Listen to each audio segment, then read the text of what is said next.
Most clients have discussed before they meet me where and with whom the children are to live. If there's been a separation, some sort of arrangement may have assumed itself. For example, mother 6 nights a week, father 1 night, or vice versa. If there has been family violence at the time of separation or during the marriage or relationship, this may impact on the amount of time one party is receiving at the time you come to see me. If there has been a police call out and someone has given a family safety notice or has issued an application for an intervention order in the magistrate's court in their favour, perhaps giving one party exclusive occupancy of the former matrimonial home or de facto home, this can have a significant initial impact on where children live, but it won't necessarily be permanent. I'm usually very keen to find out if the parties have had family dispute resolution. This is a form of mediation by an accredited practitioner who's accredited by the federal government and trained to assist separated couples to come to a permanent arrangement. We can recommend an appropriate practitioner to clients at an early opportunity.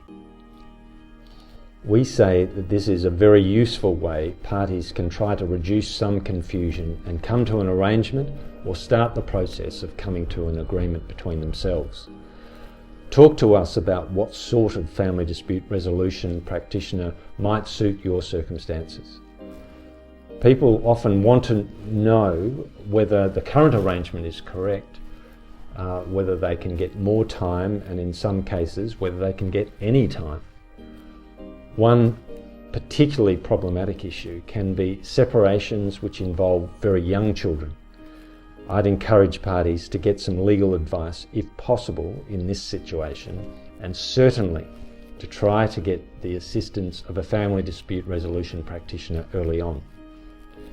Sometimes the other party will not go to family dispute resolution, and you may want to know what happens then.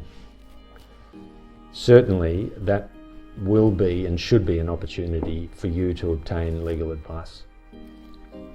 Some lawyers advise that the Family Law Act looks at the best interests of the children as the only consideration.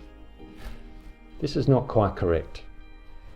The Family Law Act presumes that each of the parents has equal parental responsibility for major decisions affecting the children. For example, where the children live, where they are schooled, major medical decisions, and decisions about their religion.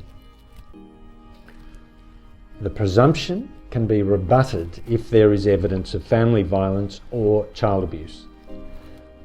It's important for clients to understand that if the presumption applies, then the Family Law Act requires that the court and the parties have to consider whether there should be equal shared care, if it is in the children's best interests, and if it is reasonably practicable.